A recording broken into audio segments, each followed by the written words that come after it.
training to learn new skills to stay relevant for the future job market. That's the challenge that people are going to struggle with.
The newest book is here, Closer to the Church, the debut novel by author and former Mayor Louis Lee Singh, available at all the Home Store branches, Barataria, West Mall, Shogunas and C3 San Fernando. Paper-based bookshop 10 Nook Avenue, St. Anne's, WESN 30A Gattaca Street, Woodbrook, Metropolitan Bookshop, Ariapita Avenue, Woodbrook, and all RIK bookstores nationwide.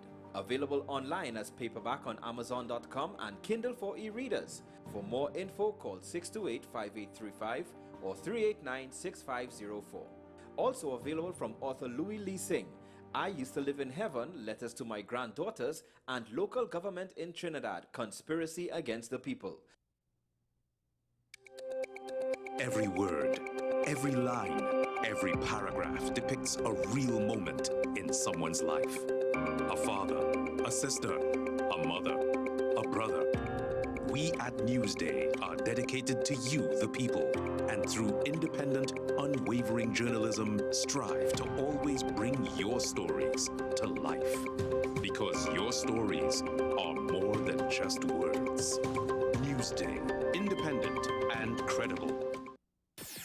WESN.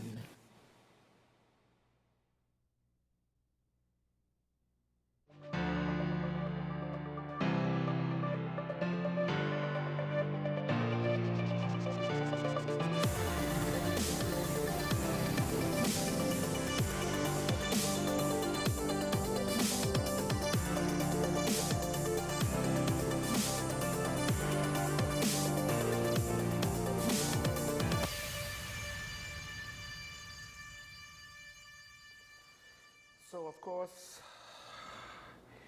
narratives continue as, unfortunately, negative press is usually what drives viewership, the distribution, clicks if it's an online platform, and that tends to encourage highlighting the negatives more than the positives, which is unfortunate, but it's to some extent human nature. Another aspect of human nature is the fact that we will try to defend ourselves from looking bad and facing consequences. That's just the way it goes, right? The incident with regards to the gentleman that killed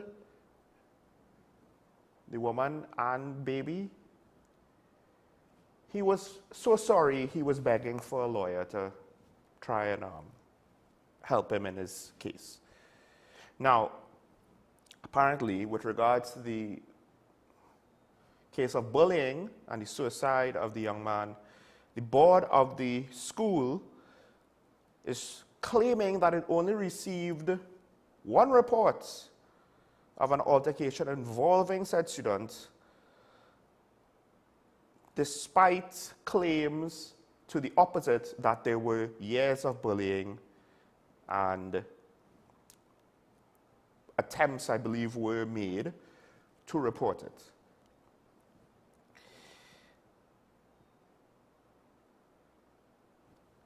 The thing about it is,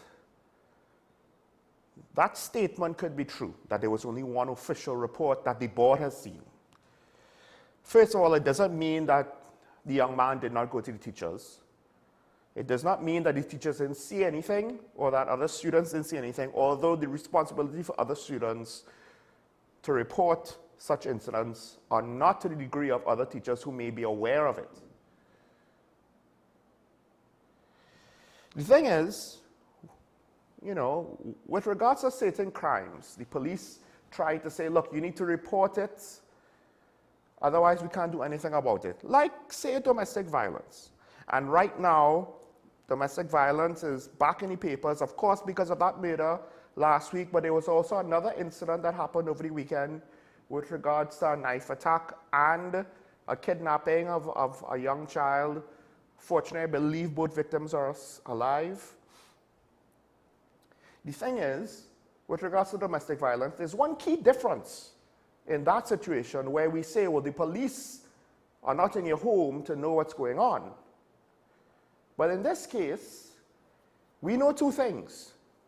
We know that a young man took his life. And with that, there's a certain degree of plausibility that it was due to bullying. We don't necessarily have documentation that will scientifically prove it due to measurements of incidents, apparently. But I think that's a reasonable assumption to make. And we know one other thing. He took his own life, and whatever caused him to do so either happened at school or involved other students. Maybe it was online, who knows? But to some extent, it was not the case where this was done in the privacy of his own home completely. Because online stuff is to some extent public, and stuff happening within school grounds, one would hope a school will be aware of it. So now the question is exactly where are things not adding up? Because if the board of St. Stephen's College or Stephen's College wants to claim that they weren't, this is not what they're claiming, but this is to some extent what's being implied, that there weren't multiple incidents of bullying that led to this tragedy. To some extent, they need to do more than say we only have one report. Because I know of another situation that's currently ongoing in a different school where I would imagine there are not a lot of official reports made. And to some extent, I don't know how the biases of the staff are dealing with that situation. I just know that there is one. One that isn't years long yet, but one that might have certain issues like what you would stereotypically see in a situation where, oh, well, we only have one official report. That's nice. That doesn't mean that there weren't actually incidents. Now, to some extent, it makes me think one of two things. The board is disconnected from the school and they're not in touch with what's going on, or someone is lying to the board, or they themselves are trying to play fast and loose with the truth. Or, and let's just say best case scenario, everybody is acting in good faith. We still have this result. Even if no one's lying, even if no one is trying to pull the wool over our eyes, even if no one is trying to, pick and choose selective memory, what did or did not happen, we still have this result. And at the end of the day, it begs the question, how did it get here? Because like many of you watching, I went through 7 years of secondary school, up to Form 5 and then 2 years in Form 6. And I never even got a whiff of a situation like this even coming close to happening when I was in school. Yes, it happens, but my point is most students will go through their school life not actually hearing of anyone in their school seeking to take their own life. And that's a lot of students that you would have interacted with or been schoolmates with, both older and younger than you, not just your year. That's a lot. And we don't see these things happening. So what was unique about this case that caused it to happen here? Bullying is not unique, but the outcome, I would argue, is unique enough. At least I would hope that it is. I would be scared to think if it's not. With that said, Sean Michael Smallhead, this is talking about a WASN, the content capital television with a difference.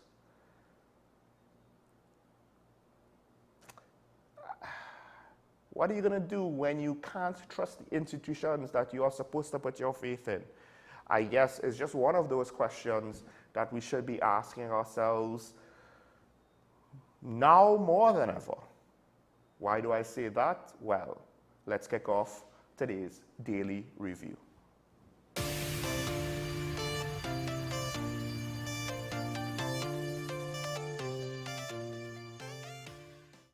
Something interesting happened. There was apparently a PNM convention. Well, the annual convention was supposed to happen in November, and there was an expectation of internal elections at this convention, which makes sense because you have a general election coming up. And I mentioned last week, I would hope that you would, if the Prime Minister is retiring, pick the new leadership, go through the process, right? Assuming the political leaders are up for grabs. Because in other internal elections, apparently we could have internal elections, but the political leaders not up for grabs. And I don't know why you would do that, but it's, you know, the UNC there, it is what it is. Cool. So the PNM has a leader that is apparently feeling out, is he or isn't he retiring? He's hinting. And we just recently got a press release that basically just said, yeah, it's canceled, not delayed, not postponed, not rescheduled, and not that the election will be maybe done separately to the convention. No, all we know is that it's canceled. The party chairman, no, sorry, not the party chairman. The party chairman and the public relations officer were not available for comment. But someone who did comment is a former minister in the cabinet of the Keith Rowley administration from the first term, Mr. Robert LaHunt. He brought up an interesting and unfortunate point.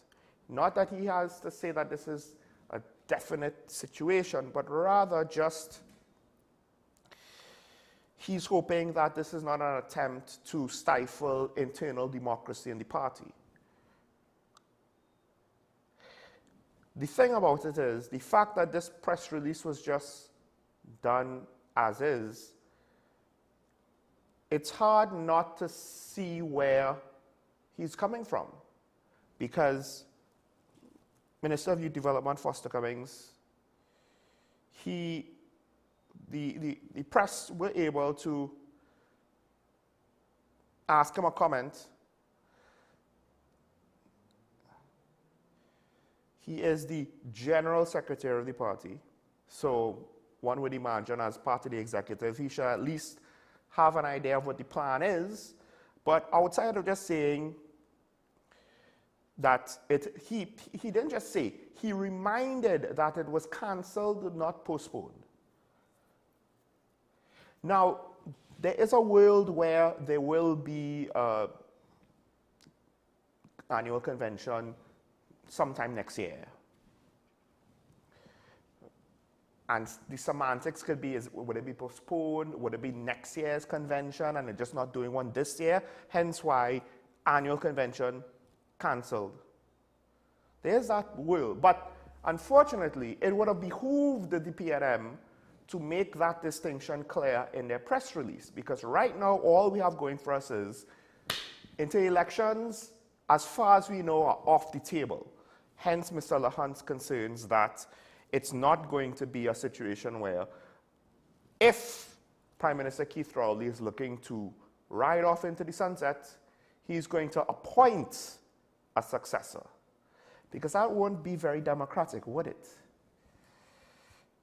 And again, the problem is how the party communicated this. At least how the media reported it based on the communication. Right? Because they tried to get clarification, and the clarification just doubled down on what arguably would be the least generous interpretation of the situation. Or didn't necessarily fully double down, but just reinforce that.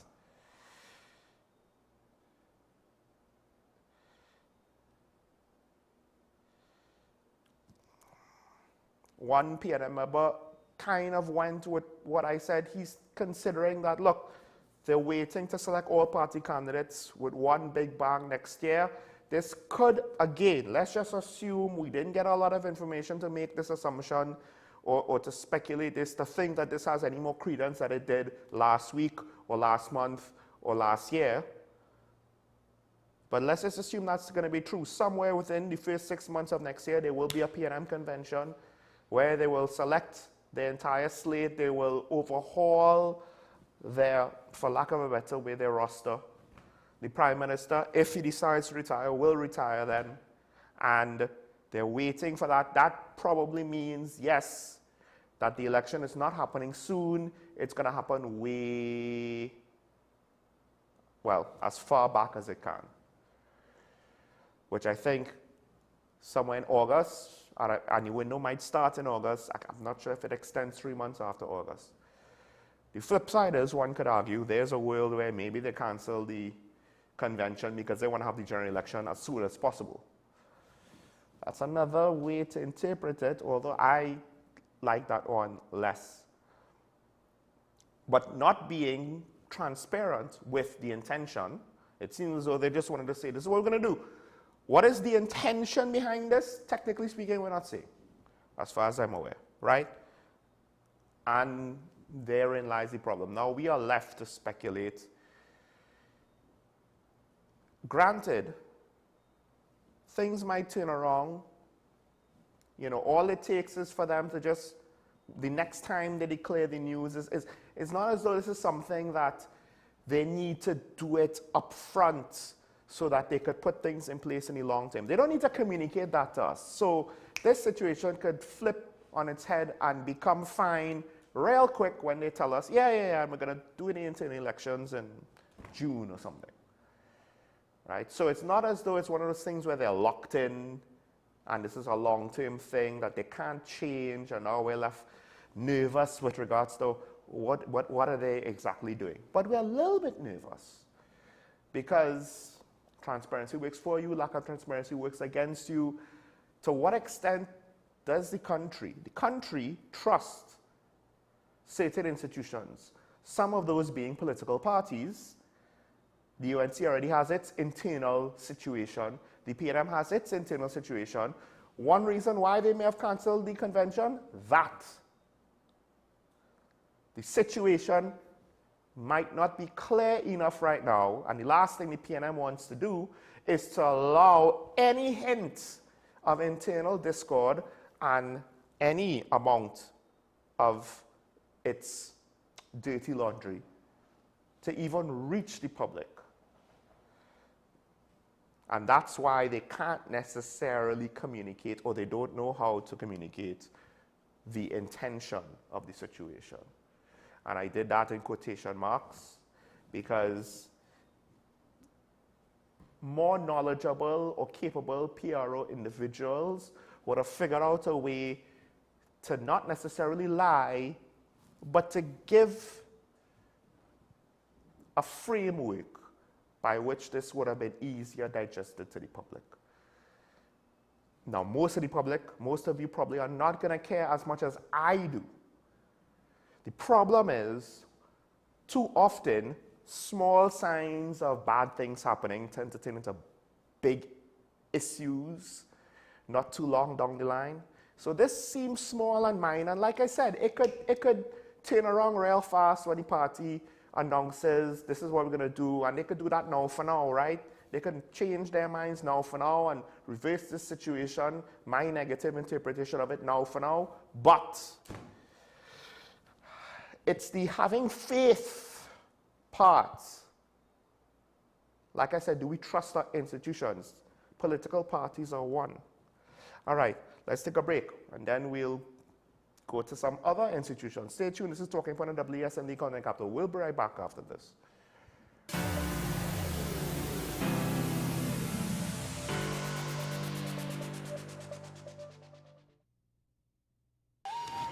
Come travel with us as we explore Diwali across the globe. Diwali is celebrated in many countries worldwide, but do you know the traditions and practices of each nation? From Guyana to Australia, WESN presents Diwali Passport. October 9th to October 30th, with replays on October 31st. It's Diwali Passport, a WESN exclusive.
Transform your home with PCU Plus. From stylish furniture to the latest appliances, we have everything you need to create your perfect space.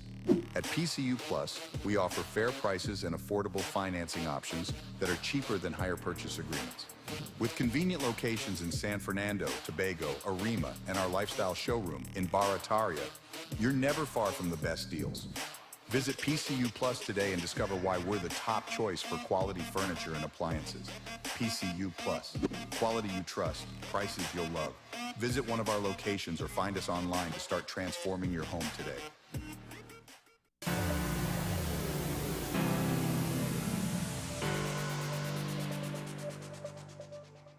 I'm back here on Talking Point and institutions, right?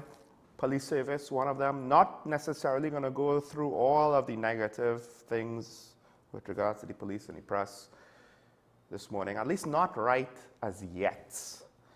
But one story I wanted to hit up front, apparently there's a situation with overtime in the police service.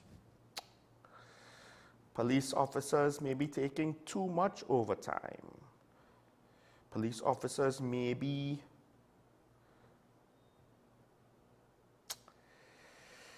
being a little fraudulent with overtime, perhaps.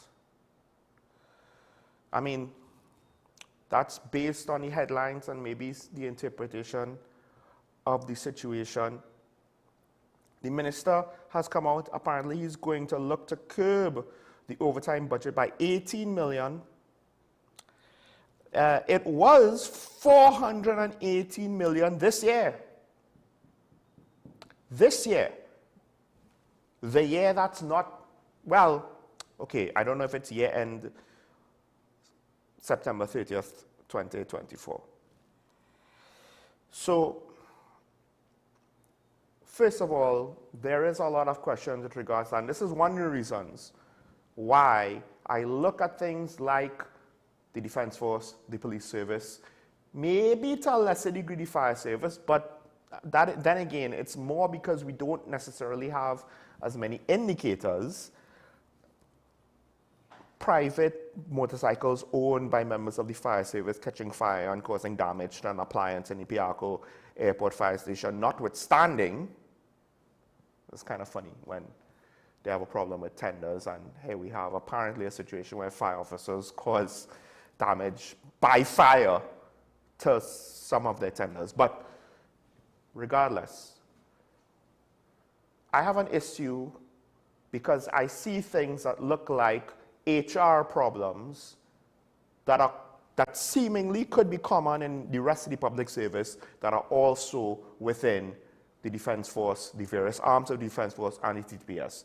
False overtime is not too, how to put it,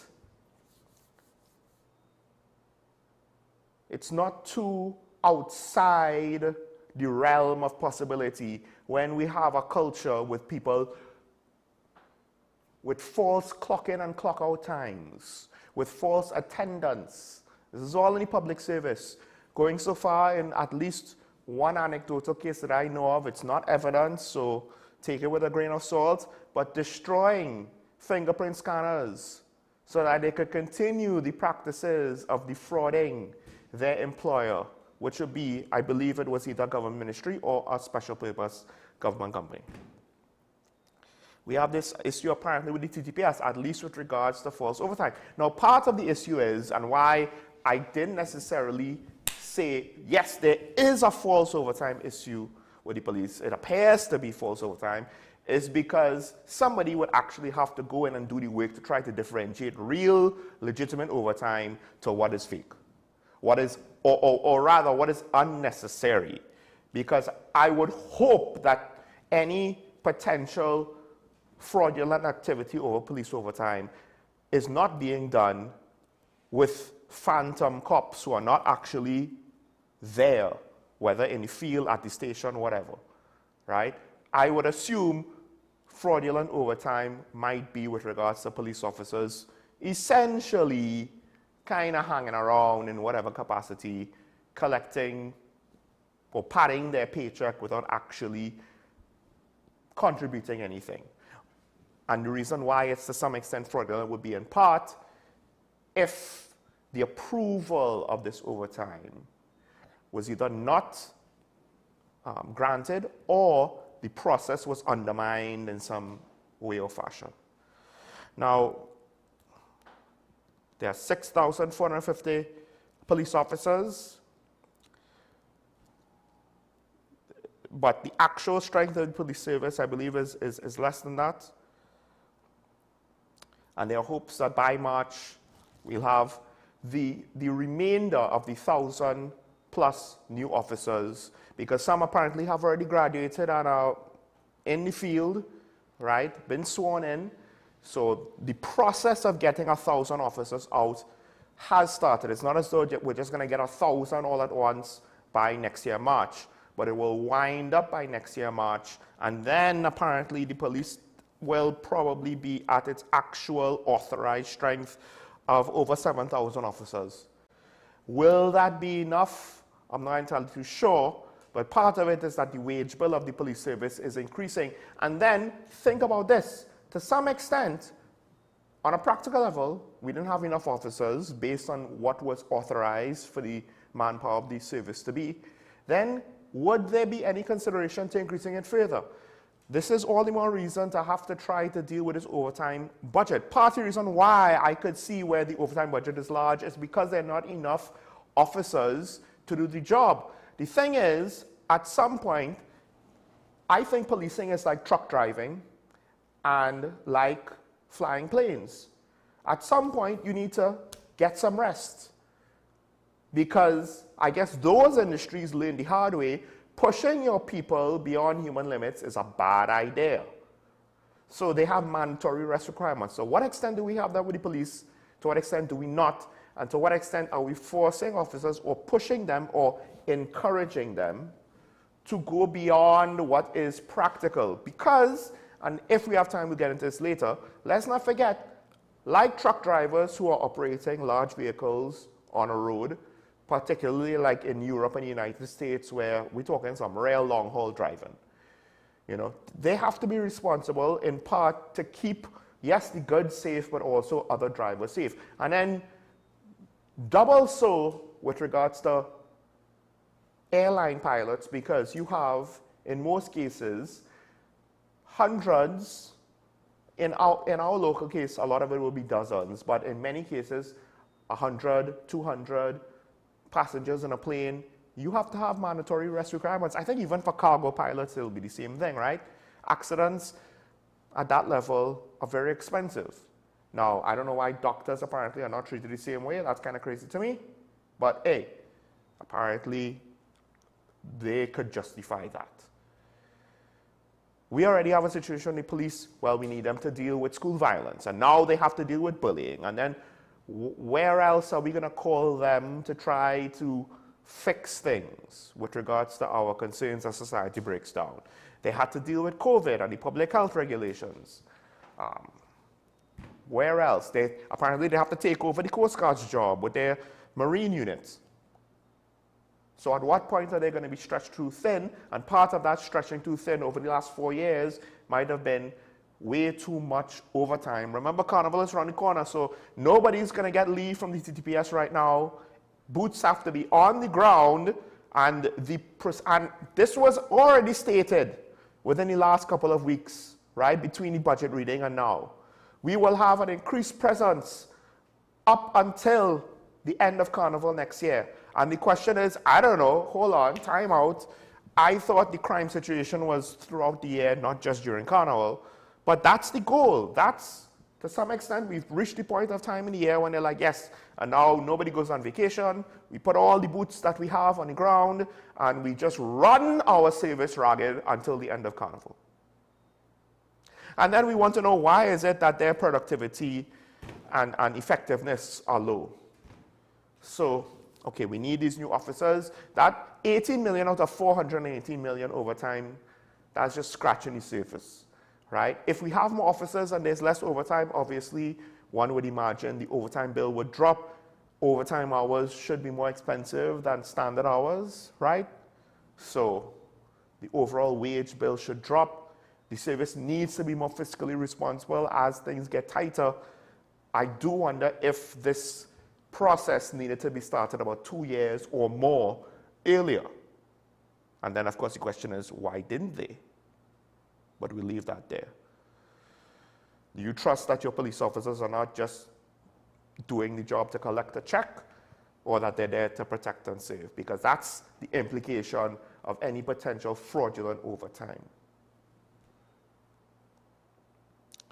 All right. I want to move on to another story. This is going to be a little bit nuanced, and this might also be one of those stories that not a lot of people care about, but I care about it.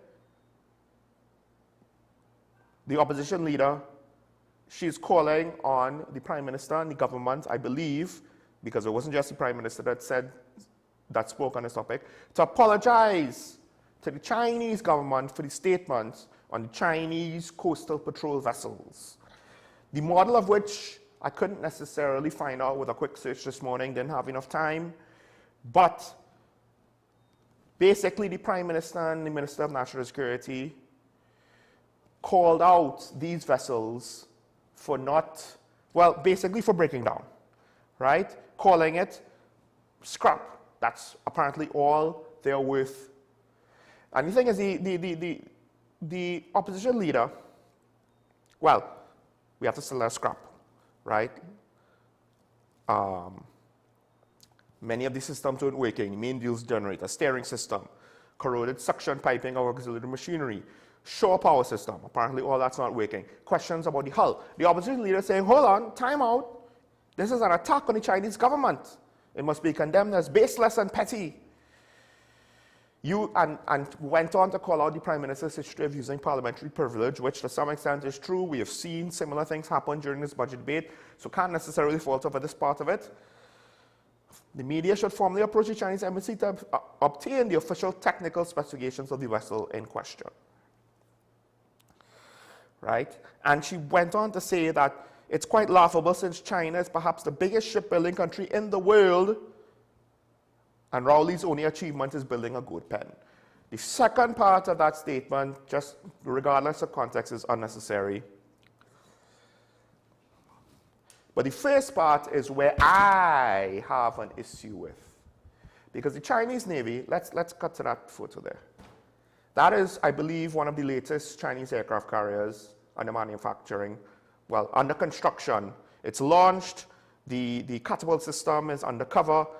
I believe this model should have an electromagnetic catapult system. It's a new development in navies. USA and China are both racing to develop it. Experts say that this ship, for the most part, won't really be ready for operations for a whole host of reasons for years, if not decades.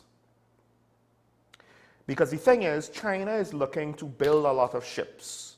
So it's very easy for people to think, oh, because when I say ships, I'm not even talking about commercial shipping, tankers, cargo containers, vessels, containers for those vessels, etc., etc.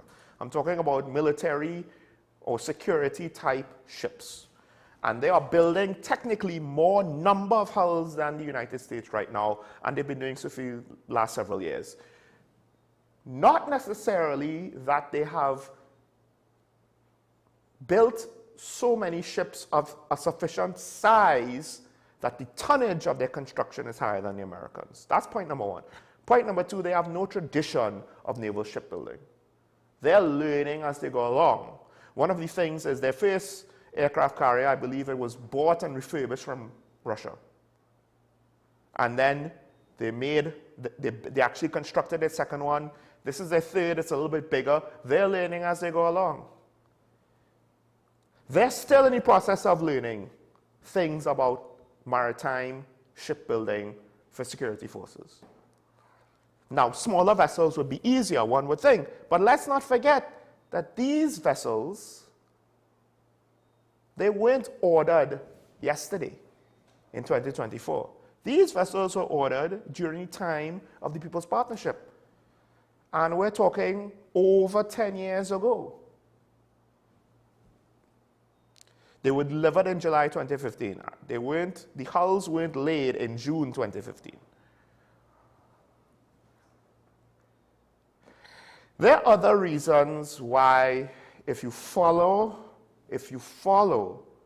defense industry news and you know how to go past the propaganda of the Americans are the greatest or the Chinese are going to defeat America or any of the nonsense like that. When you read a publication or watch a video that wants to give those kinds of real, high energy, assertive opinions that are very oversimplistic, those things are a waste of time.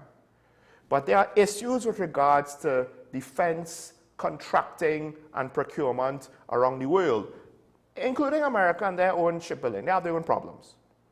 But so too do the Chinese. So to say that you probably did a cursory glance of some things, oh, well, China's shipbuilding, they're the biggest shipbuilders in the world, that don't mean anything if you actually know what's going on in that sector right now. What the arms race in that sector right now means, and then realize that wherever it is now, which is not as advanced as you think it is, you have to roll it back a decade. And that's where they were when our vessels that apparently was purchased for us were built. So when the Prime Minister and the Minister of National Security want to say that these vessels were not really good for the job that we bought them for, this vessel, I can't remember if it's one vessel or multiple vessels, they're saying it was not suitable to be an offshore patrol vessel, to be an alternative to the vessels that the Patrick Manning administration ordered. Problems or issues with those vessels notwithstanding, the point is, regardless of whether those vessels that the Manning administration ordered had issues on delivery dates, etc., the need apparently was still there, and the People's Partnership said, we found an alternative. Unfortunately, it seems as though we had issues with both the initial Manning intention and contract, and now with this one. And I am willing to believe what the government says on it because it tracks with what I know and have been seeing and reading about the defense industry of China's naval shipbuilding for the last 5 to 10 years. Doesn't mean that I have all the evidence to say that the government is 100% right. It's just that based on what's known publicly, it tracks. And to me, it seems as though the opposition leader is trying to deflect because she's saying this is an insult to the Chinese. This is blaming the Chinese. This is trying to embarrass the Chinese. No. I mean, technically speaking, Napa is a similar situation. And remember, the opposition leader, to her credit, the People's Partnership did not begin the construction of Napa, but when it was finished, they didn't even want to let the media, I think, take a tour of Napa, right? That's a white elephant. Those who know particularly how Napa, not necessarily the hotel behind or UTT behind it, but the actual performing space and equipment for that and the infrastructure for that. Those who know. Same thing with the performing space. There's a stage, outdoor stage next to the diplomatic center, right outside of it. The setup is laughable, and it seems as though a lot of money passed hands. But with regard to to Napa, that's another project that was not suitable, was not fit for purpose. So I have two things to imply to me that when the government says this ship or ships were not fit for purpose, well, that goes along with the track record. And at the end of the day, though, I don't think the purpose of this administration's criticisms of that vessel was to embarrass the Chinese government because, hey, Western navies and their procurement, they have similar issues to this. There's a class of ships the Americans launched that basically was in service for a couple of years and then they decided to pull the plug on the entire class of vessels. Structural issues with the hull. They couldn't even use the ones that they already constructed in any meaningful way. So it's not that China bad. It's that this specific situation was bad, and I believe the government was intending to use it to embarrass the UNC. And to me, it would have helped the opposition leader to do maybe a little bit more research, but then again, to do enough research overnight to be able to discern what may or may not be the truth of the matter. Then again, she probably should know because, well, no, it was delivered in 2015.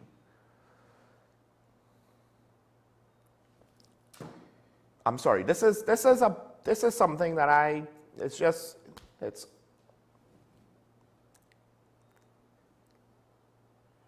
would hope that when politicians speak about technical matters, they are better informed.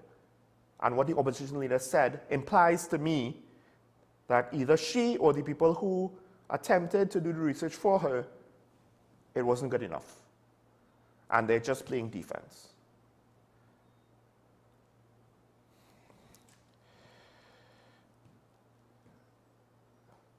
All right, let's move on.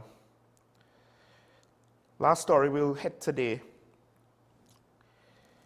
And like I said, there's some other bad press for the TTPS. The most alarming one, I believe this is front page news, at least in one daily newspaper. Another kidnapping done by people wearing what seems to be police tactical wear. It might be authentic uniforms, it might be counterfeit uniforms. Apparently, it was a black SUV with blue lights. We know that the police have confiscated blue lights from illegal gun caches. And now, a businessman was abducted, right? By what appears to be police officers. And a ransom demand of $3 million has been given to his family. The thing is, we have a case. It's now in court. The two officers, there were 3 suspects. The civilian was released. We don't know why. We're not necessarily not going to get those details, potentially. So don't expect it yet, because we don't know if that civilian, the DPP or the police have determined, well, it's no longer worth investigating him.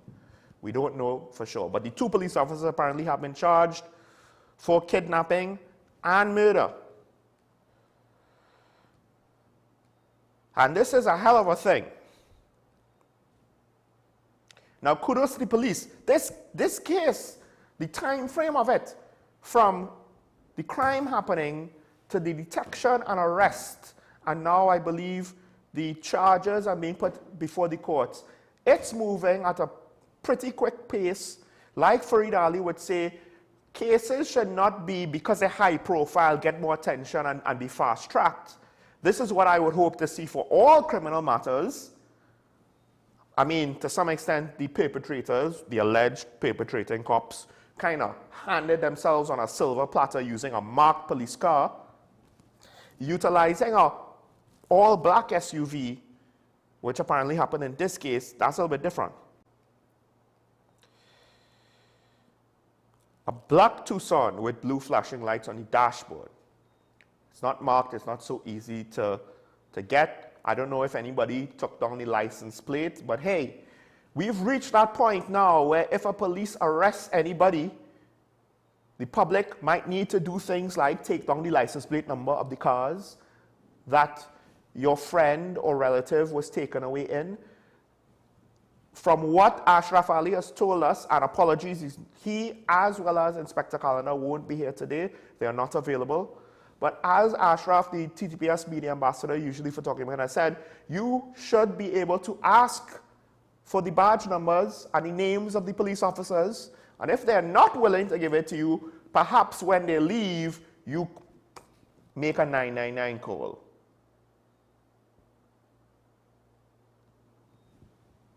And this should be one of those things where I think police now need to understand. You don't have the luxury of hiding your identity when on official business. When you're off duty, you don't need to respond to people to some extent, right? You don't owe anybody anything with regards to who you are and stuff. In your capacity as a private citizen, you could protect your identity. In the capacity of a police officer, we've reached that point now, where I think you all need to understand when people want to take down your name and your badge number, it is what it is. Because right now we have senior police officers basically saying, you know, Kurt Simon, ACP of the Criminal Division, is calling on police officers to report on other police officers. DCP Martin, she's pointing the fact that the service feels betrayed by these 2 officers and the stain it leaves on your reputation in the service. Need I remind you that the service's reputation amongst the public has not necessarily been the best before these things happen. And we've had the situation with PC Gilks and the situation with the suspects dying in custody even before. So like I said, the institutions that we should trust in, but we don't. And if officers seem to be resistant to do things for the sake of transparency, even if they're not doing anything illegal or corrupt or in bad faith, it makes them look suspicious. And now the thing is, I am hoping, probably beyond hope, that this is a situation of fake police officers. But we've already seen how far things could go. And now the other question we have to ask is, not only do we have to wonder, okay, how bad is police corruption? How bad is police involvement in crime? Is police involvement in crime growing? But then also now, what is this about central businessmen being kidnapped for money? And we've already seen the previous incident, it was $500,000 if my memory serves correct. Now it's up to $3 million. Lord only knows if that money could be found. In the previous instance, the money was found. I believe the victim's private vehicles had to be sold to raise the cash, except he ended up dead anyway. This is a whole new level of kidnapping for ransom, because we've already had a situation that involved police and the death of the victim after the ransom was paid. Even if these two cops get the full book on them, the case is open and shut, they are convicted, they are put away for however long the judge determines that to be, or given whatever sentence, because it's a murder trial too, so maybe they get the death penalty. Even if all of those things come to pass, on the heels of that, another situation that is an escalation, more people dressed up to look like police officers, they may or may not be police, a larger ransom. The following week, is this kidnapping for ransom thing a growing trend? And how far will it go? And these are things that we have to be scared about now. Let's not forget, kidnapping was like 1 last year, and then it was 2 this year up until this point or something like that. And now we've reached this point. And it doesn't matter if it's only 4 or 5 people by the end of the year. This is not a situation where foreign direct investment is going to come.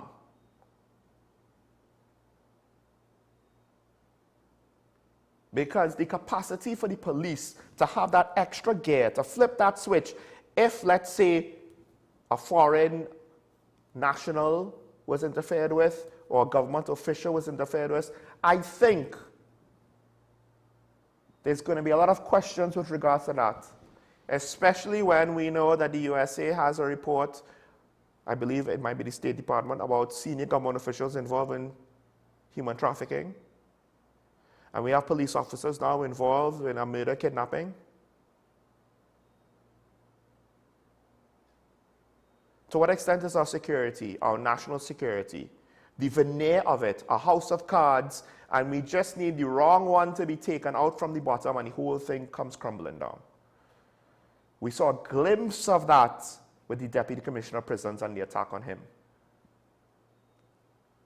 That suspect died, I believe, in custody. All right. I want to switch gears now, because this is something that is, to some extent, within the forefront of the minds of the people of TNT, at least some of them. Some of the more globally aware individuals, some of the individuals in media. There's a new or an interesting development, a minor detail which I think has further implications. So it's time now to cue this.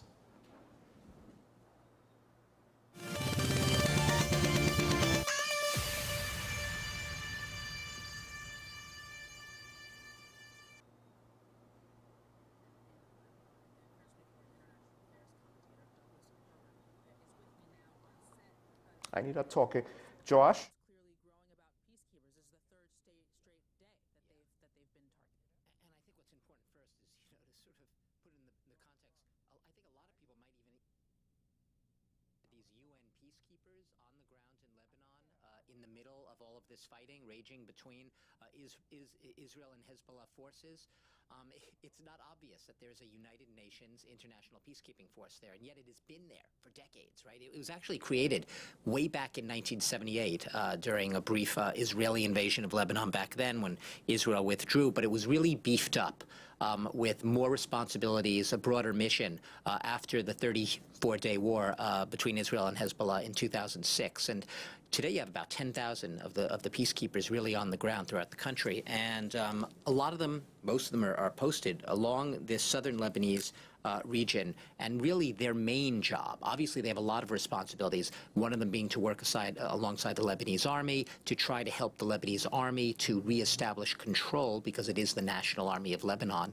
They're not, even though they're armed, they're not specifically in a combatant role, as their name suggests. They're peacekeepers, and they are there to monitor, with the emphasis on monitor, that roughly 74-mile what's called blue line, a blue line that had been drawn by the United Nations, below which Israel Israel had withdrawn in 2006. So that's what they're technically there for. And they've been there at these observation posts, you could say sort of minding their own business.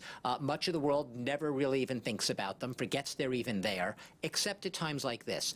And the fact that they are right now in a region where the Israeli Defense Forces say that their posts, and this is an argument we've heard used in different geographical settings in different places throughout this Mideast conflict from the Israeli security forces, saying that their observation posts happen to be near places where Hezbollah has set up command and control centers and places from which they're launching missiles at Israel, something which for Israel is a clear no-go. That's just not happening.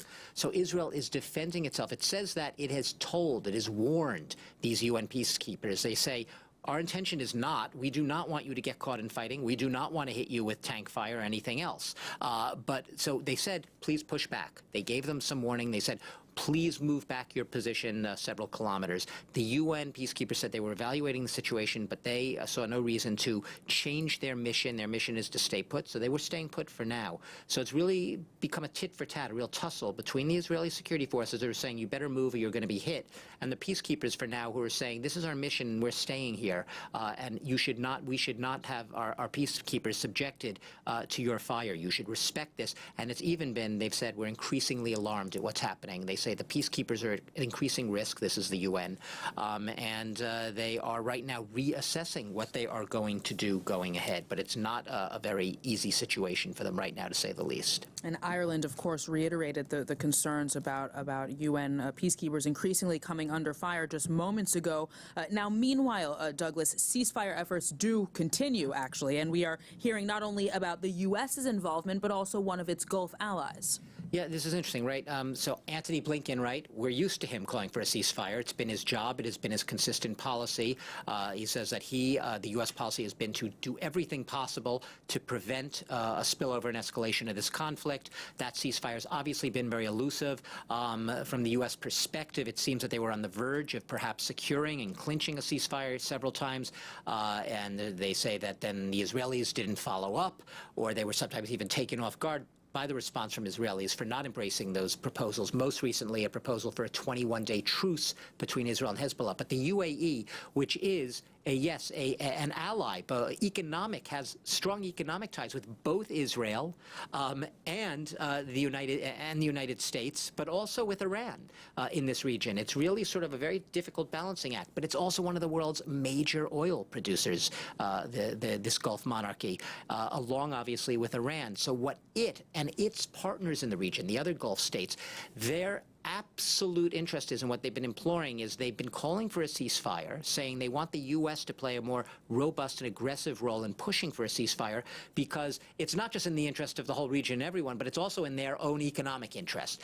They do not want anything to happen that might provoke Iran into a sort of retaliation that could affect the production and the flow of oil throughout that region. Remember that Iran, UAE, big oil producers, as I said, Iran also sort of controls the Strait of Hormuz, and that is a shipping passageway through which about a third of the world's seaborne oil passes. So it's UAE very concerned that an escalation in that region could affect the production and the flow of oil. It sounds cynical, but it does come down to, yes, oil production often. Obviously, you could argue, yeah, they also want a ceasefire for a ceasefire's sake, but they're having to play it both sides. They're calling on the U.S. to step in and play a more aggressive role. At the same time, their diplomats are trying to reassure Iran that it will remain strictly neutral, that it is not going to sort of help in any way Israel or the U.S. if there were further retaliations against Iran.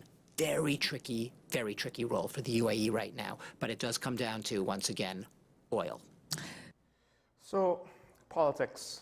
Politics comes before any attempt at a ceasefire. The fact is, there was one incident where the Americans took a very strong stance, not just against the Israelis in that part of the world, but also England and France. Back in '56, there was a crisis where Egypt nationalized the Suez Canal. So the three countries, they decided to intervene together. And President Eisenhower basically said no. In one instance, threatened the British economy with regards to taking financial measures against the pound sterling. The USSR also joined in, and the UN, to pressure the three nations from stopping their military action against Egypt. And some people say that's the moment when the superpowers of the world switched from the traditional European colonial powers to the United States and then USSR.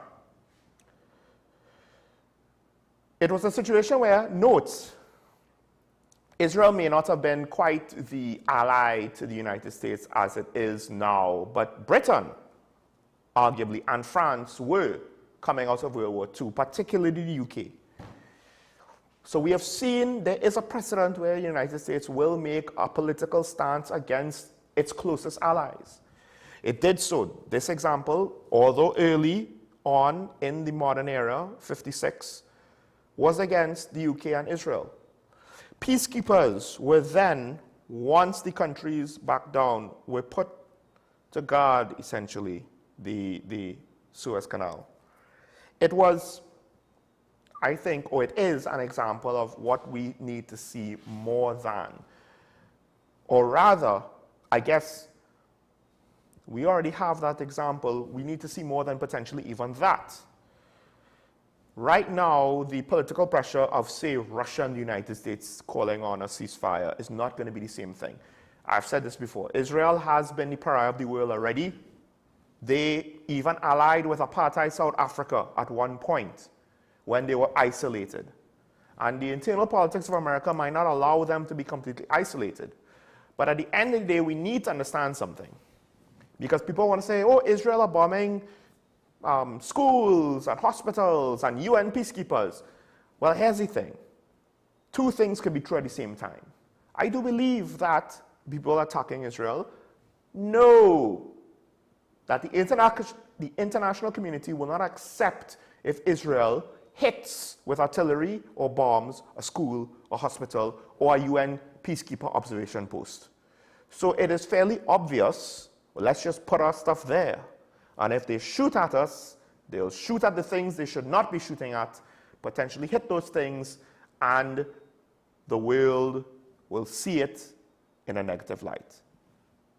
I believe Israel when they say that their targets are close to these things, legitimate military targets. The problem is, usually that gives a nation pause. But Israel, as Richie pointed was saying, we ain't have no pause, because we don't have no chill. We're going to do whatever we feel we need to do to keep our people safe. And if they want to put artillery and mortars next to a hospital or a school or a bunker sheltering women and children or a UN peacekeeping force, we're going to shell that area. We don't care. And they'll try to tell people evacuate, move, because to some extent that's what they tried to do in Gaza. Didn't necessarily work. Don't know exactly why they thought it would. And I say that not to say that Israel is right or Israel is wrong. And I think this is what frustrates me with other locals. We're beyond right and wrong in this situation. There's just violence. And my stance is very simple. No matter what you think you could achieve by getting the two sides to agree to a ceasefire, it probably will not be worth the paper it's printed on the moment one person, doesn't even have to be sanctioned by their respective government or civilian authority. One person just decides to get froggy, do something stupid, and it ignites the powder keg once again. You have the Hatfields and McCoys. They hate each other. They want to kill each other. That's more or less, I believe, to be proven to be true. That's how I see it. You don't ask them to kiss and make up. You don't ask them to sign some paper to say, we're going to stop killing each other. That's not how this works. You either let them kill each other, which I believe most people do not find acceptable, so that's not a viable option, or you separate them forcibly if necessary, or rather forcibly because it's necessary. You can't just put some UN peacekeepers with plastic hats and one load of ammunition in their rifles in trucks to stand in between and say, right, now we've separated you with our peacekeepers. Because as it was pointed out, those peacekeepers are not there to physically enforce separation between Lebanon and Israel. They're just there to observe. That ain't gonna cut it, right? What happened in Jarrettville ain't gonna cut it.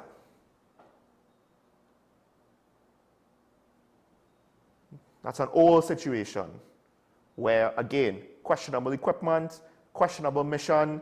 Too often times diplomats don't want to deploy too much force. I think there's a similar situation with the Chinese military. I think it was in Congo or some part of Africa where they were under-equipped for the situation that they found themselves in the middle in. They're saying that.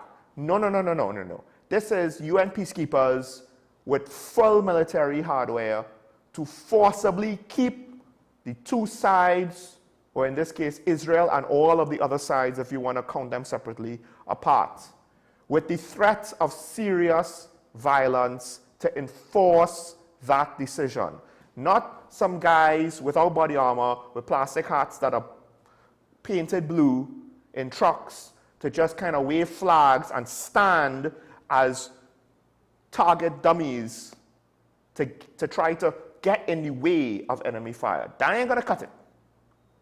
Because they're not gonna stop. The Israelis ain't gonna stop. Hamas ain't gonna stop. Hezbollah probably ain't gonna stop either. You could get people that decry both sides. You could get a former Israeli that decries Israel. You could get a former Palestinian that decries Hamas. You could get a former militant from Hamas that decries Hamas. It's not about who is right or who is wrong. It's about a solution. You want a solution? I've given you what I believe to be the only practical solution. Troops on the ground willing to shoot back to keep the two sides separate. Will it work? There's a good chance that it won't, to be honest. But at this point, negotiations have been tried for the last couple of decades, several decades, and it's gotten nowhere. There are people who fundamentally have no issue utilizing the most extreme forms of violence at their disposal against each other. So how are we going to just get them to come to the table to stop?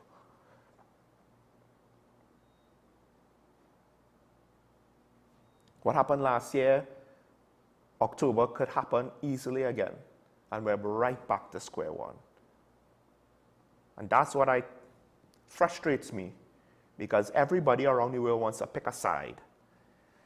It don't matter who you support. It don't make a difference. You support Israel, you support Palestine, that don't matter.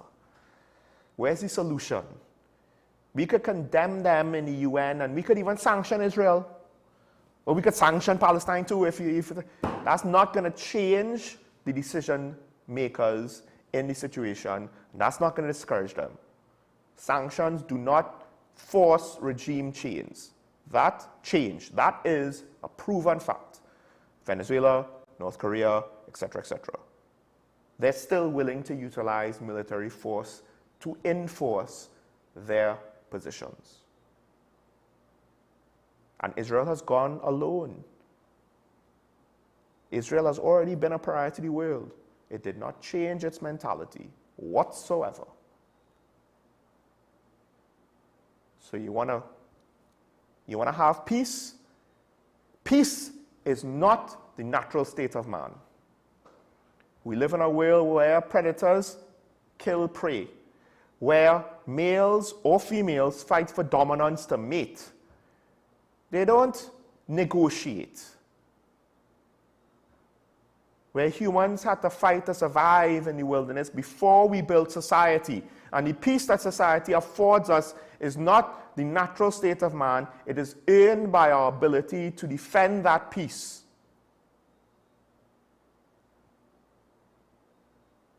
And in part, that's what we see failing right now in TNT. The inability to defend that peace has left us with closing in on that 600 mark, or 500 mark, sorry, in this month.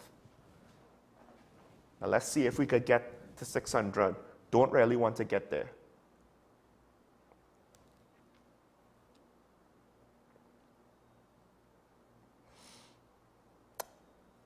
We are not entitled to peace. So if we want it, we have to enforce it.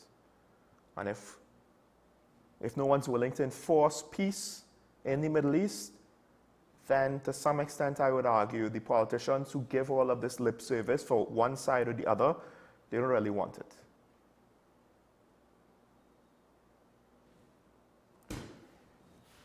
That's all I'll say about that. All right, let's take a short break. When we come back, we will open up the phone lines for what's left of the morning. Stay tuned to WSN. We'll be right back after this.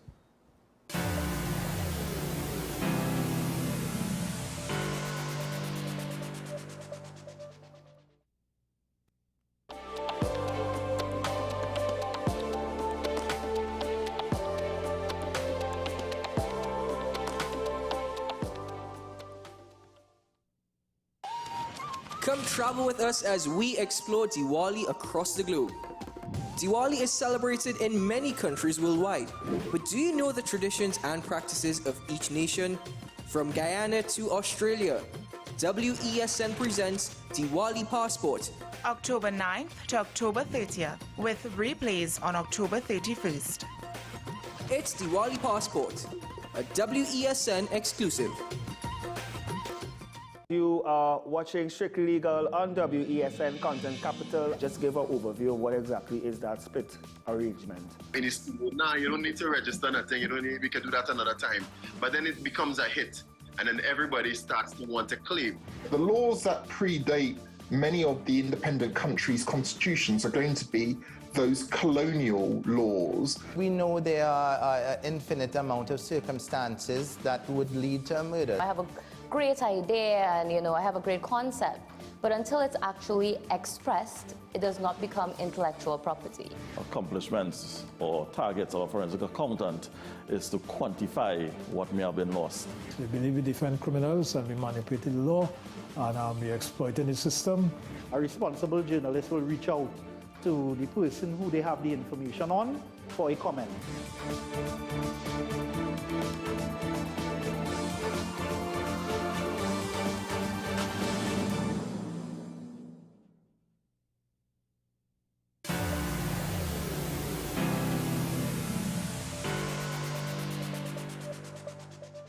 And we're back and talk about the WSN, and we have our first caller for the day. Good morning, caller. You're on there. So Martin inside. Morning. Morning, morning. A couple of issues quickly. Sure. Last week, I believe there was a ICNTT forum in Trinidad, Law Association at a forum, and several topics were discussed. One of the interesting one was not retraining, re-education for lawyers. And I think that is a good idea, because I believe the Law Association has been complicit and compromised. Too many things are happening. For example, the elevation of senior counsel, etc., etc. One criticism came out of it, and I started to laugh. I say, is he really right in his mind? That is the Attorney General going after a senior counsel Khan, telling him his comments were reprehensible.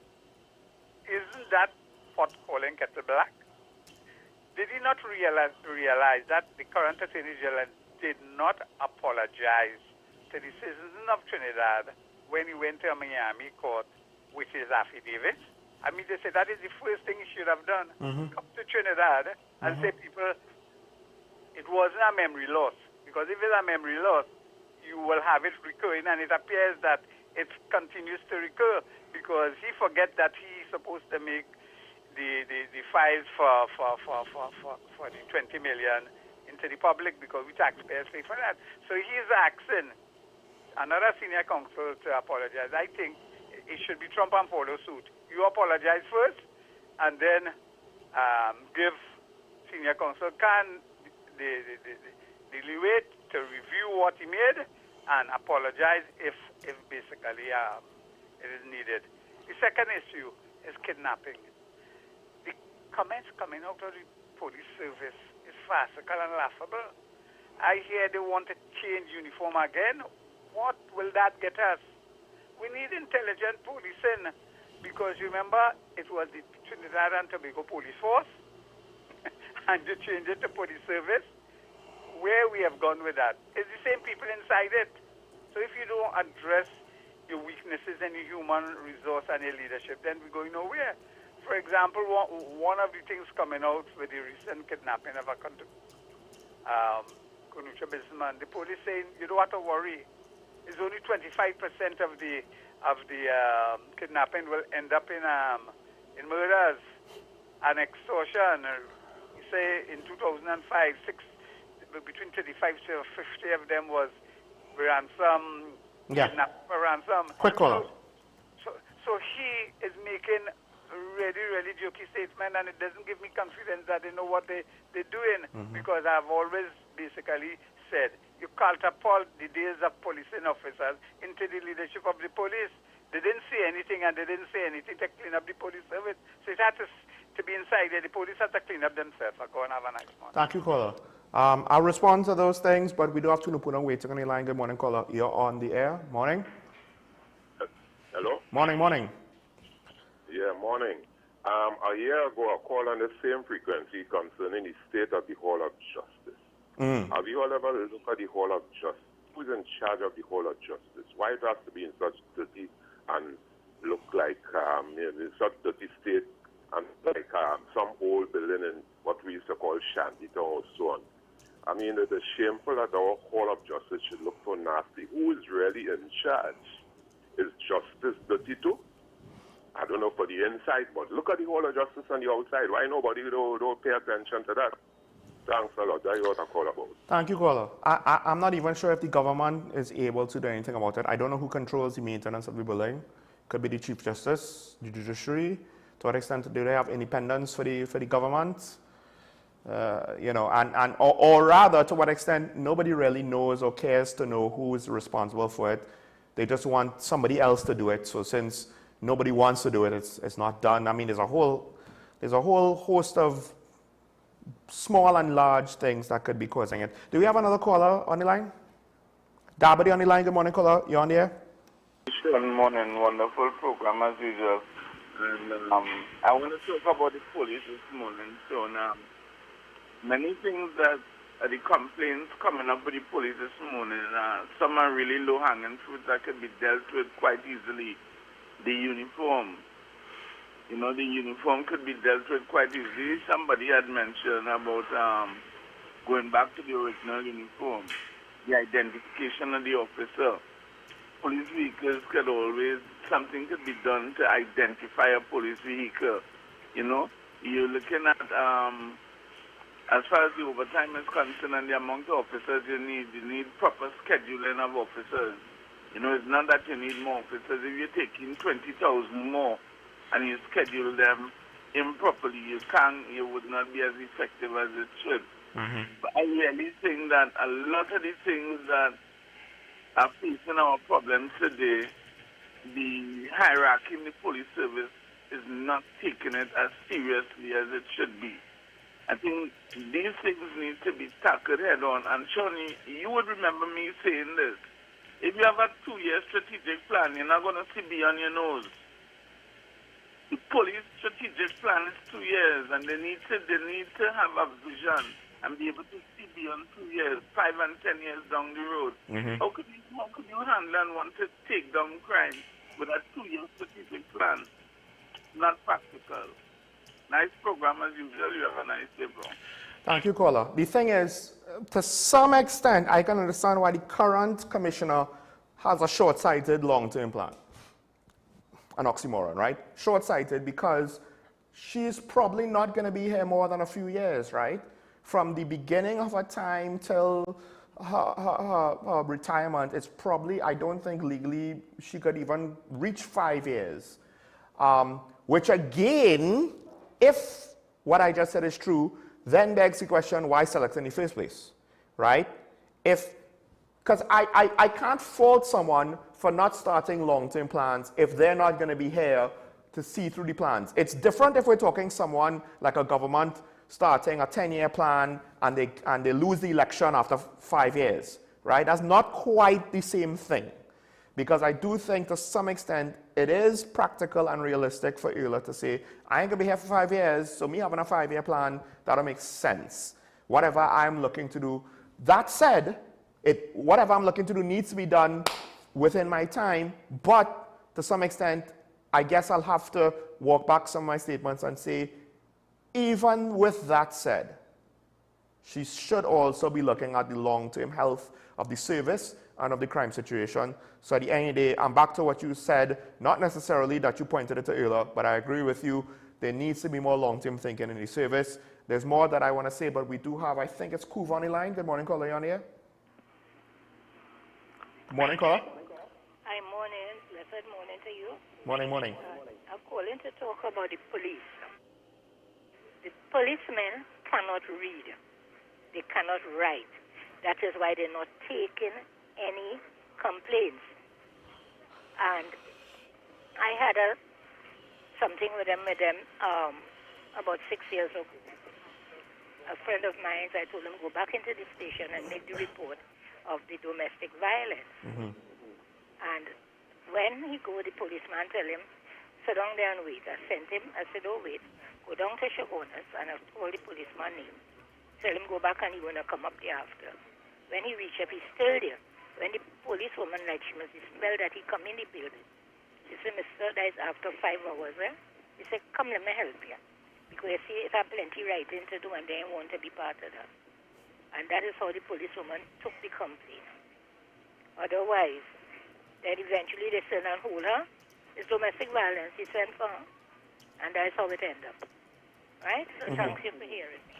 Thank you, caller. Now, the thing is, from what I understand, if you are basing the fact that they don't want to have to write the documents, because a lot of the reports that they do is handwritten still, right?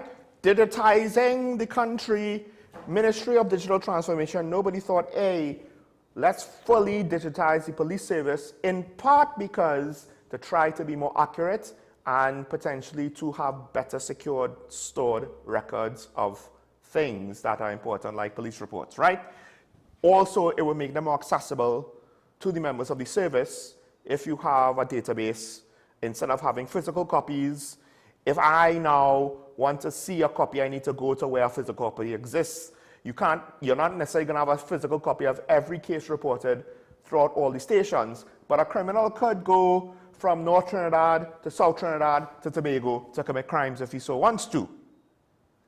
So from what I understand, and this is years ago when I was told this, they just don't want to have to write the forms, in part because they have to also, I don't think they use carbon paper, so they might actually have to handwrite everything in triplicate. They might have to do that. And again, begs the question, why we don't digitize things? Because then you could easily get all the copies you need if it's digitized. So if that's the basis for you saying that there are officers who are illiterate, I don't think that's too true. That is literally an example of laziness. Now, customer service with domestic violence situations, according to Inspector Callender, and I do believe that there is some truth to this, if not entirely true, it's improved with the Special Victims Unit, Gender-Based Violence Unit, etc., etc. They have improved things. We have seen where long-term vision improved the situation, right? And it improved how the police treat with domestic violence victims, a very tricky situation. I'm not going to say it's perfect. I don't have evidence to say it's perfect, but it's improved. So that part, I think, has been sorted out. Not wanting to take the reports is not limited to domestic violence. And it goes back to what Dabadi was saying. He was saying that proper management and rostering could deal with some of this overtime problems, and I believe he's correct with that. Not all of the overtime issues are in bad faith, right? And I don't think I highlighted that aspect of it, so thank you for calling in to highlight that for me. Not all of it is in bad faith. Part of it is just management ain't good. Because, again, we kind of have this assumption. If I'm a doctor, I can manage a hospital. If I'm an architect, I can manage an architectural firm. An accountant, I could manage an accounting firm. Not necessarily, no. Just because you are senior in a technical field doesn't mean you could manage a business or an entity in that field. Just because you might be a capable police officer does not automatic, and you have experience in policing, doesn't mean you know how to manage. I don't think, I'm not too sure, but I doubt they teach rookies how to roster in the academy, right? Maybe there are other courses that you're supposed to be taking throughout your career to get those tools, but I have said this before and I'll say this again. And what I said about the commissioner potentially could be an example of this.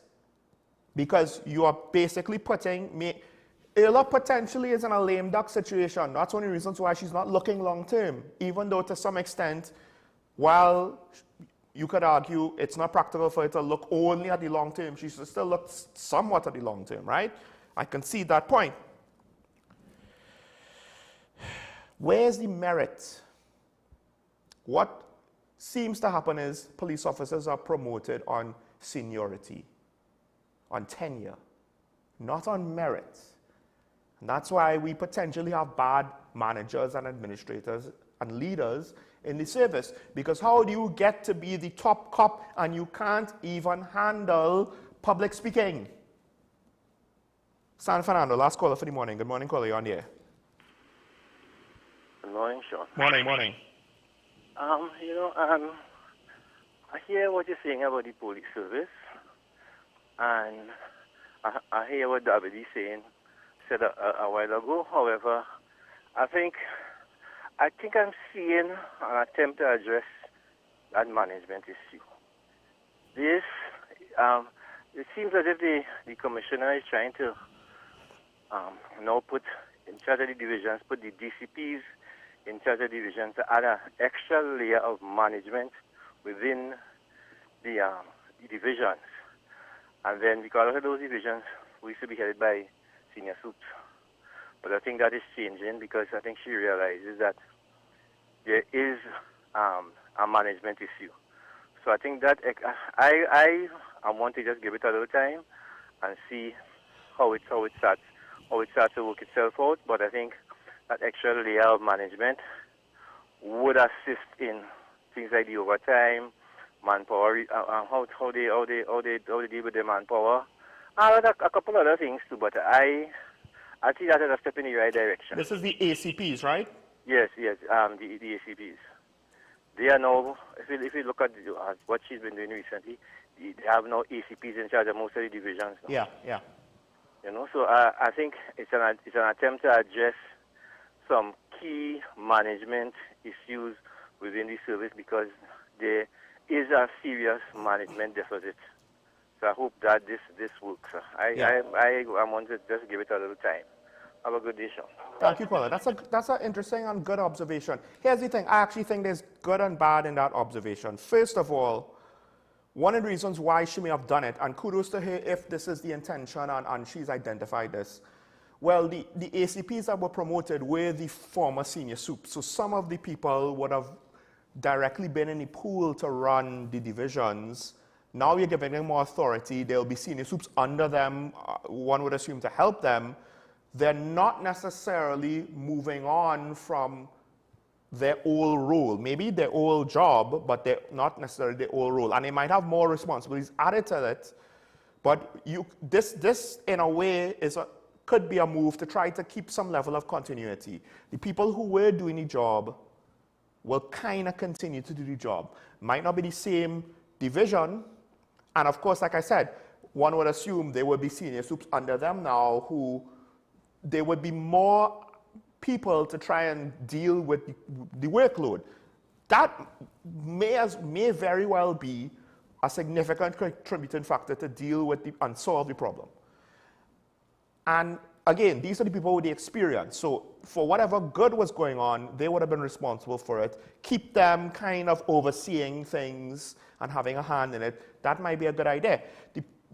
The minor issue is, now again, if it is too much work for the person in charge of division, and potentially now you expand the organizational hierarchy of each division by putting an ACP on the top with one or more senior soups underneath them, so there are more people at that level, it might be able to deal with the situation if it's a question of not enough hours or work, manpower hours at that level in the day.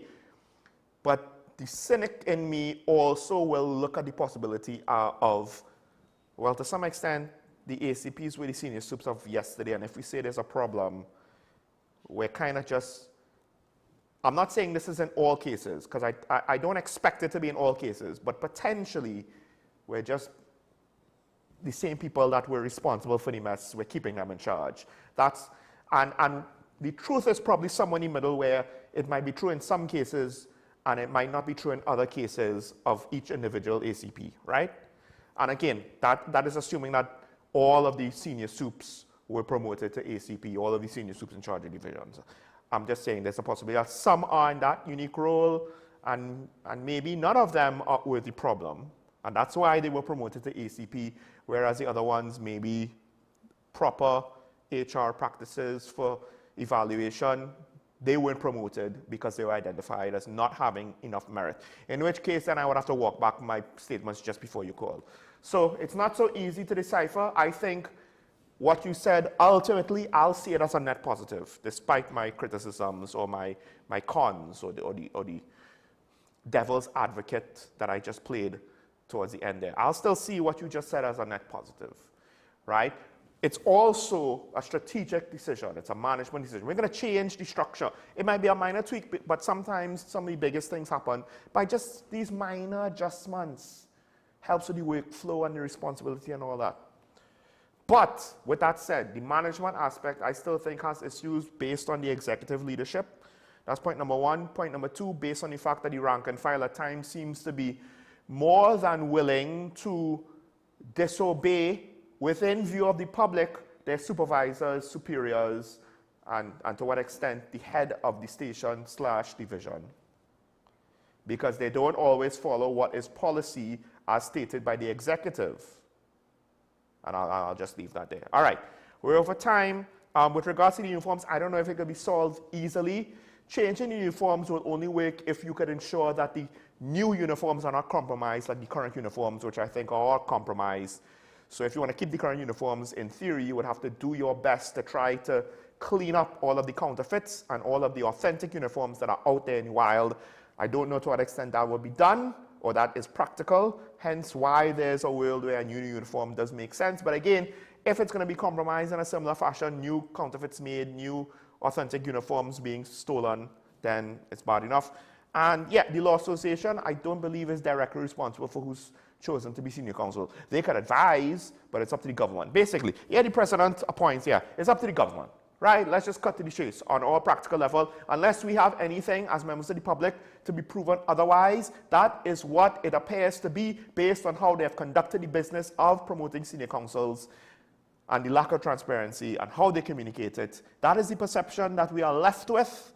If you don't like that, it's not our fault. I don't think anybody perceives the promotion of senior counsel being, well, the Law Association did it all, and it's all above board, and it's all based off of good things and merit and all of those things.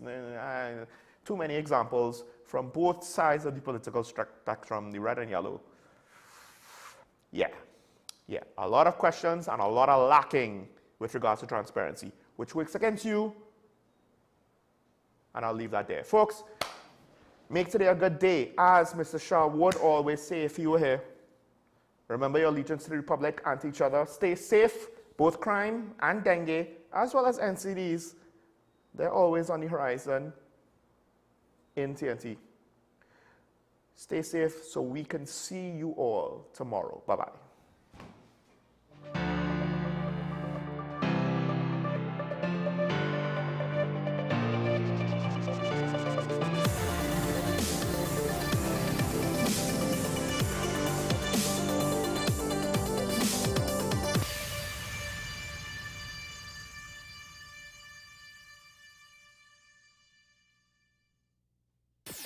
WESN.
Come travel with us as we explore Diwali across the globe.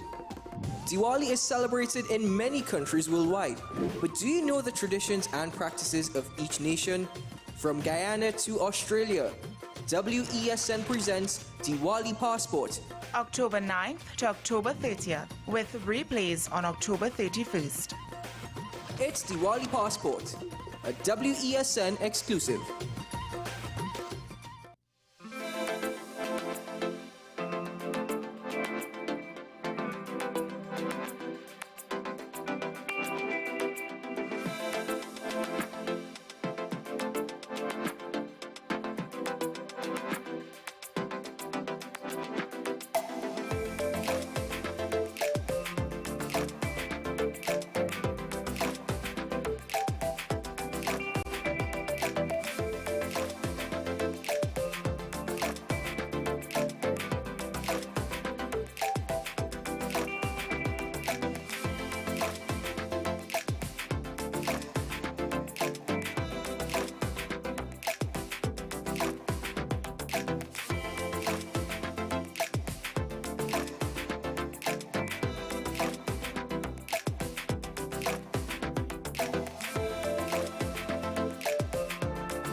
To get to his viewpoint.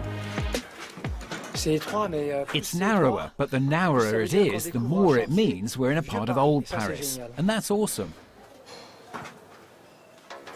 Bonjour, monsieur. Bonjour, monsieur. The photographer's fascinated by the workers who shape the zinc and restore the roofs, the zinc roofers. Their unique talents could soon be in the spotlight. Gilles Mermet championed the craftsmen for UNESCO's Intangible Cultural Heritage List.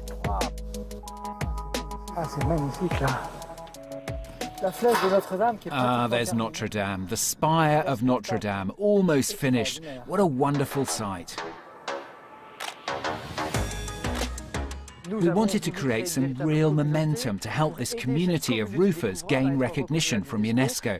So we had to put together an application, sending films and photos to show that this community of roofers needs to be talked about to inspire the next generation.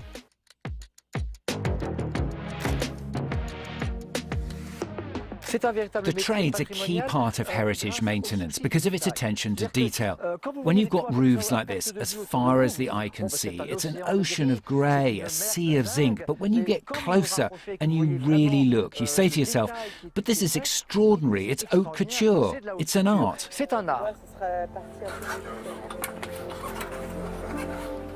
Roofers, tightrope walkers with unique and little-known skills.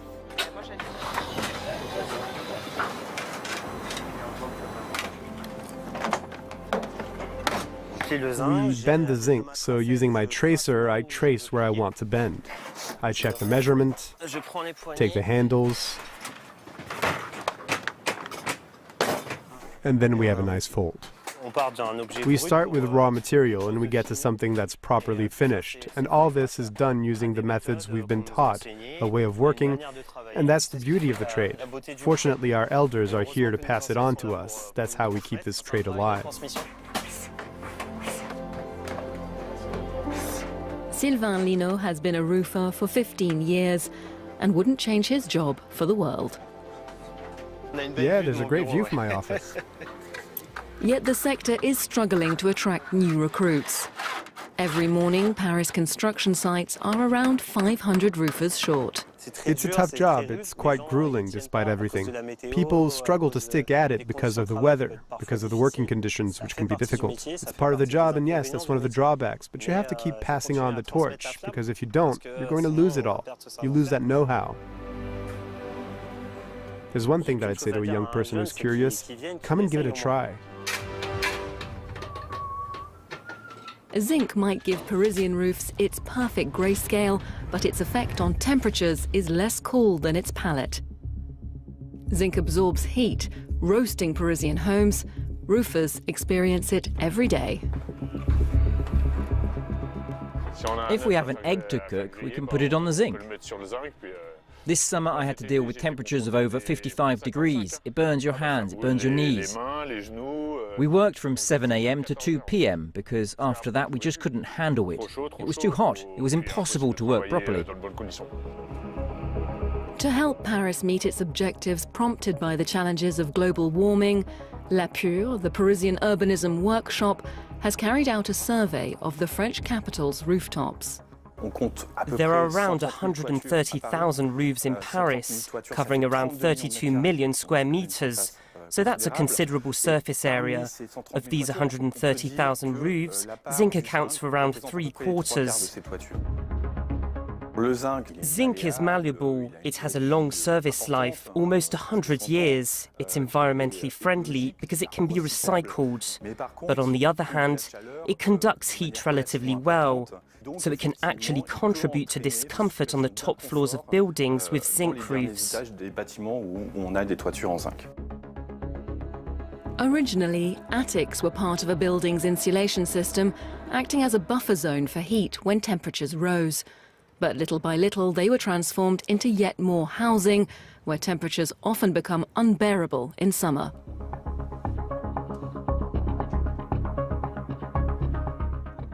When we took the cover off this roof, there was nothing under it. You can see, there was no insulation at all. Roofers have been forced to adapt to climate change. In addition to their expertise in galvanized zinc, wood and slate, they're increasingly required to install insulation. There are so many layers of insulation that the end result is less heat loss.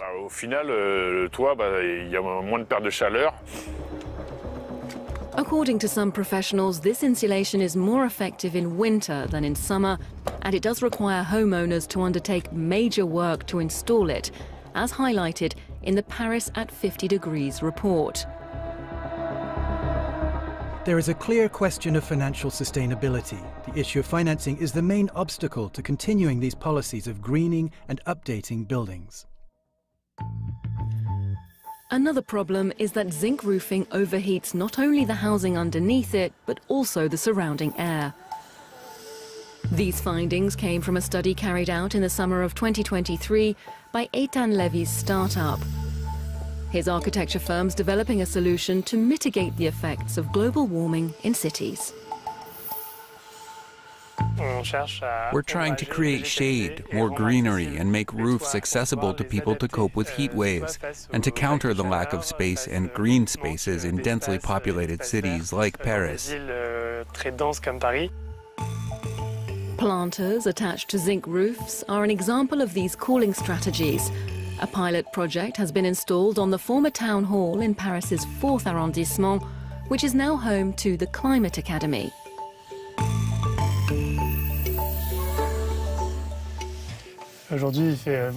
Today it's 22 degrees in Paris, and right now we can see that on the zinc roof it's 47.5 degrees on the surface. Under the zinc in the attic of this building it's 28 degrees.